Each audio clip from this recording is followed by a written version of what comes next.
welcome to English for English and here we start MP Set preparation for paper 1 and paper 2 English भी मैं आपके साथ ले रही हूँ बट पेपर 1 में एक टॉपिक जो मुझे क्वेश्चंस में बहुत ज़्यादा देखने को मिला टीचिंग एप्टीट्यूड यूनिट से types of evaluation types of assessment, इसको आज हम अपने सेशन में कवर करने वाले हैं।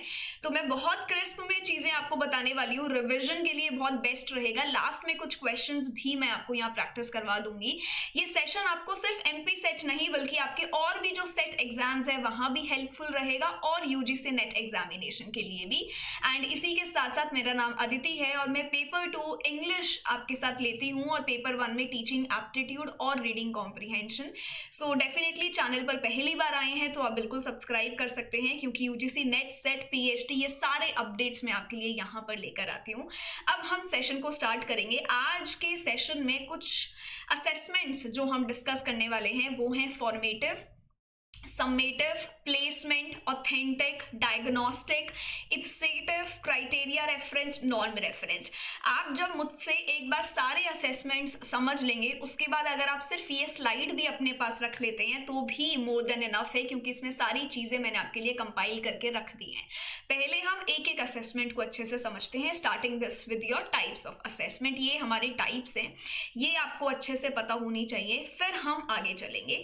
सबसे पहले हमारे पास ये जो हमारा मूल्यांकन है जो आज हम डिस्कस करने वाले हैं वो है फॉर्मेटिव। फॉर्मेटिव असेसमेंट क्या होता है? लेट्स से कि आज आप अपनी ये MP सेट की जर्नी में हैं और यहाँ पर आपका फाइनल जो एग्जाम है लेट्स से कि स्केड्यूल्ड है। इससे पहले जो हम कुछ पड़ाव यहाँ पर देने वाले हैं, कुछ टेस्ट हम देंगे, कुछ रैपिड फायर्स में पार्टिसिपेट करेंगे। तो जो ड्यूरिंग द प्रोसेस हम काम कर रहे हैं, ड्यूरिंग द प्रोसेस हम जिन चीज़ों पे काम कर रहे हैं, आज आप यहाँ ये सेशन इसलिए लगा रहे हैं ताकि आप चीज़ें पढ़ पाएँ, समझ पाएँ, अपनी परफॉर्मेंस को मॉनिटर कर पाएँ। आज आप क्वेश्चंस इसलिए प्रैक्टिस करते हैं ताकि आप एग्जामिनेशन हॉल में फाइनल डे ये क्वेश्चंस में गलती ना कर दें। तो ड्यूरिंग द प्रोसेस हम जो भी काम कर रहे हैं, जहाँ से हमें अपनी परफॉर्मेंस मॉनिटर करने के लिए मिले, जहां से हमें फीडबैक मिले, ये सब होता है फॉर्मेटिव असेसमेंट, जिसका जो मेन मोटिव है वो कोई ग्रेड्स लाना नहीं है, फाइनल एग्जाम ये नहीं होता है, बल्कि बीच में हम अपने लिए छोटे छोटे एग्जाम्स रखते हैं ताकि फाइनल एग्जाम वाले दिन हम कोई गलती ना करें। तो सीधी सी भाषा में इसका मतलब है कि ये आपकी जर्नी है UGC नेट की, ये जून 2026 आपका है, आज आप जनवरी में हैं, अलग अलग महीने में आप बहुत सारा काम करेंगे ड्यूरिंग द प्रोसेस ताकि ऐसी चीजें आप सीख जाएं जो आप अपने जून 2026 के पेपर में ना करें। तो ये ड्यूरिंग द प्रोसेस इस जर्नी में रह के जो हम काम करते हैं उसको हम बोलते हैं रचनात्मक मूल्यांकन, फॉर्मेटिव मूल्यांकन। आगे चलेंगे सम्मेटिव। सम्मेटिव आपका होगा जो फाइनल डे एग्जामिनेशन, जो डिसाइड करेगा कि UGC नेट सर्टिफिकेट आपको मिलेगा कि नहीं, MP सेट आपने क्लियर किया है कि नहीं, AP के लिए आप एलिजिबल है या नहीं। तो जो आपके फाइनल एग्जाम्स होते हैं जहां से आपको ग्रेड्स असाइन करी जाती हैं, आपको सर्टिफिकेट मिलेंगे, आपकी परफॉर्मेंस, फाइनल एग्जाम डेज जो हमारे स्कूल में होते थे, बोर्ड की जो परीक्षाएं होती थी हमारी फाइनल, जहां से पता लगता था आप टॉपर हैं या नहीं है, क्या है, हमारे पेरेंट्स रिजल्ट डे पर इकट्ठे होते थे, वो हमारा सम्मेटिव असेसमेंट है। पर जो हमारे प्री बोर्ड्स होते थे वो हमारा फॉर्मेटिव असेसमेंट है। तो आई होप कि अब आपको फर्क इन दोनों में समझ आ गया होगा। ये सम्मेटिव होता है योगात्मक मूल्यांकन, जहां से आपकी ग्रेड्स निकल कर आती हैं, जहां से डिसाइड होगा कि सर्टिफिकेट आपको मिला है कि नहीं मिला है, और हम सब at the end of the day final examination के लिए ही स्टडी कर रहे होते हैं। तो ये हमारा सम्मेटिव है।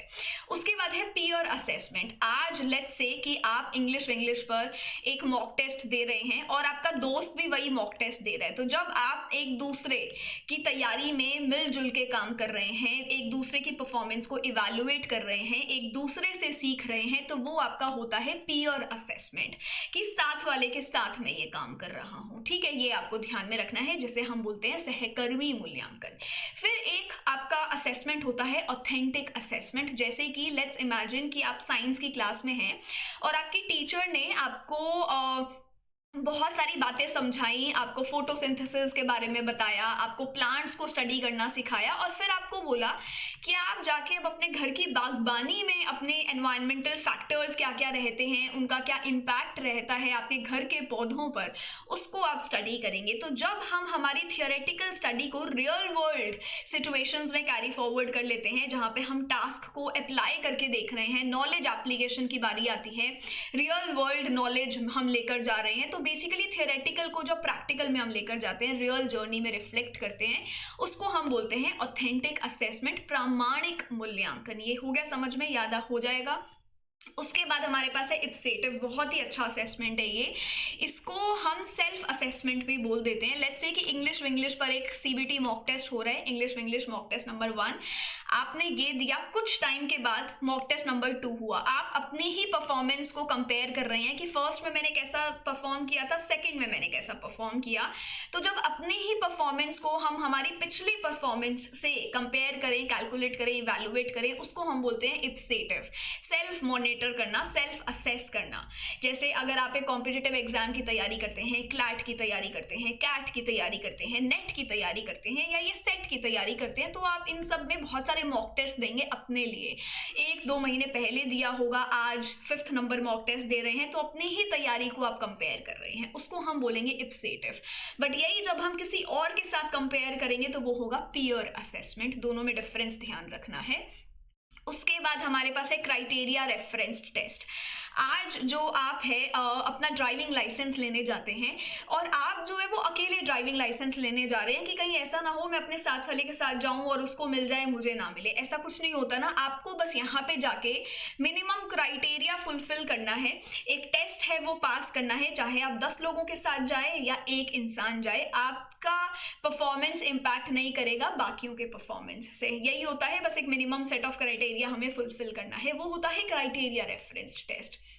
जैसे कि एमपी सेट एग्जामिनेशन में मास्टर्स में आपका 55% होना चाहिए। अब ऐसा नहीं है कि किसी का 70% है तो बस वही अलाउड है, यहाँ पर मिनिमम एलिजिबिलिटी सेट कर दी 55%, क्राइटेरिया डिफाइन कर दिया कि बस इतनी ज़रूरत है, इतना आप लेकर आइए और आप ये एग्जाम में बैठ सकते हैं। तो जहाँ क्राइटेरिया सेट कर दिया जाए वो आपका होगा क्राइटेरिया रेफरेंस्ड टेस्ट, मानदंड संदर्भित परीक्षण। अगर यहाँ पर आपकी परफॉर्मेंस इम्पैक्ट करे या आपकी परफॉर्मेंस पे फर्क पड़ेगा बाकियों की क्या परफॉर्मेंस है ना, जैसे इसके 99% आए, इसके 98 आए, जहाँ पर रैंक्स निकलती हैं, जहाँ AIRs निकलती हैं, वो कैसे निकलती हैं कि आपसे ऊपर कुछ लोग आ गए हैं, उन्होंने ज़्यादा स्कोर कर लिया, इसलिए आपका स्कोर नीचे चला गया। तो जब 50 स्टूडेंट्स की क्लासरूम है और हर किसी का स्कोर एक दूसरे की परफॉर्मेंस को इम्पैक्ट कर देता है, वो होगा नॉन रेफरेंस्ड टेस्ट, जैसे कि जो आपकी रैंकिंग्स निकलती हैं एग्जाम में। तो ये चीज़ यहाँ पे याद रखनी है। ये थे आपके सारे के सारे असेसमेंट्स जो आपको ध्यान में रखने हैं। अब आप ये सारी स्लाइड समझ सकते हैं। फॉर्मेटिव हमने कर लिया, जो इस जर्नी के दौरान आप चीज़ें करते हैं, और एंड ऑफ द जर्नी जहाँ से ग्रेड मिलेगा वो हो गया आपका समेटिव। आपने इंग्लिश पे एक मॉक टेस्ट दिया और आपके दोस्त ने भी दिया, इसको कंपेयर करेंगे तो वो हमारा हो गया पीयर। और यही अगर आप सिर्फ कंपेयर कर रहे हैं खुद की परफॉर्मेंस पिछले मॉक टेस्ट से, तो वो आपका हो जाएगा इप्सेटिव। ठीक है, वो हमारा हो गया इप्सेटिव। लेट्स से कि मुझे फ्रेंच सीखना है और उस इंस्टीट्यूट में जाने के लिए मुझे एक एंट्रेंस टेस्ट देना पड़ेगा कि जहाँ पे मेरी स्किल्स को टेस्ट किया जाएगा, वो होता है आपका प्लेसमेंट इवैल्यूएशन, प्लेसमेंट टेस्ट, जहाँ पर आपका एंट्री लेवल असाइन किया जाता है। डायग्नोस्टिक क्या होगा, जब आपकी और लर्निंग को या आपकी प्रायर नॉलेज को आइडेंटिफाई करके स्ट्रेंथ और वीकनेसेस पे काम किया जाए, उन गैप में काम किया जाए, तो वो आपका डायग्नोस्टिक होगा कि हम उन नीड्स को डायग्नोज कर रहे हैं। क्राइटेरिया हमने कर लिया कि एक सेट स्टैंडर्ड है, बस आपको वो मास्टर करना है। नॉर्म हमने कर लिया, जहां एक दूसरे के साथ कंपेयर किया जाएगा और रैंक्स निकलेंगी। ये देखो, ये जो चार्ट लगा हुआ है ये बहुत हेल्प करेगा आपको, है ना। जैसे टॉप 10% ही क्वालिफाई करेंगे तो उसमें सबका रिजल्ट इंपैक्ट करेगा एक दूसरे को। ये थे आपके टाइप्स ऑफ असेसमेंट्स। यहाँ से आपको सारी चीज़ें समझ में आ गई होंगी। बहुत इंटरेस्टिंग चीज़ों से मैंने आपको समझाने की कोशिश करी है। अब एक क्वेश्चन देखिए, ये बोल रहे हैं एंड ऑफ टर्म एग्जामिनेशन है to evaluate how much students have learned during the semester. तो एंड टर्म एग्जामिनेशन हमारा क्या होता है, समेटिव, तो समेटिव सही आंसर बन जाएगा। उसके बाद बोल रहे हैं ड्यूरिंग अ लेसन हम जो है ग्रुप डिस्कशंस करके करके इमीडिएट फीडबैक प्रोवाइड कर रहे हैं। तो ड्यूरिंग द लेसन में जब फीडबैक्स प्रोवाइड करते हैं तो वो हमारा क्या होगा, यहाँ पर फॉर्मेटिव आंसर आ गया।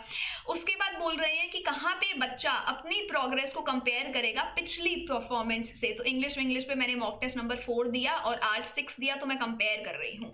खुद की परफॉर्मेंस को कंपेयर करूंगी तो इप्सेटिव, किसी के साथ करूंगी तो वो होगा पीयर। ये आपकी कुछ स्लाइड्स थी, ये आपके कुछ क्वेश्चन थे। आप मुझे एक्सप्लेन करके बताएंगे, ये आपका होमवर्क क्वेश्चन है कि ऑथेंटिक असेसमेंट आपका क्या रहता है। And with that we have come to an end of the session. बहुत क्रिस्प, बहुत फास्ट फॉरवर्ड वर्जन मैंने ये रखा है ताकि आपकी रिविजन यहाँ पर अच्छे से हो जाए। बट आपके जो भी रिव्यूज़ हैं, जो भी कॉमेंट्स हैं, वो मुझे बताना ज़रूर, बिकॉज एग्जाम्पल्स के थ्रू मैंने आपको ये टर्म्स समझाई हैं ताकि आप कन्फ्यूज ना हो जाएं। ऐसे ही और सेशंस के लिए इंग्लिश को सब्सक्राइब कर सकते हो। ऐसे ही और टॉपिक्स अगर आपको लगते हैं कि ऐसे कुछ टॉपिक्स हैं जो आज तक समझ में नहीं आए, उस पर काम करना है, तो वो टॉपिक्स भी मैं आपके लिए लेकर आ सकती हूँ। एंड अगर आपको तैयारी करनी है नेट सेट जैसे एग्जाम्स के लिए, तो हमारे प्रीमियम में आप जुड़ सकते हैं। बहुत इंटरेस्टिंग एग्जाम्पल्स माइंड मैप्स के थ्रू आपको समझाने की कोशिश इधर करी जाती है। एंड इंग्लिश से जो बच्चा है इस ग्रुप को बिल्कुल ज्वाइन करे। And this is it from my side. Thank you so much, take care of yourselves and will see you very soon for yet another session.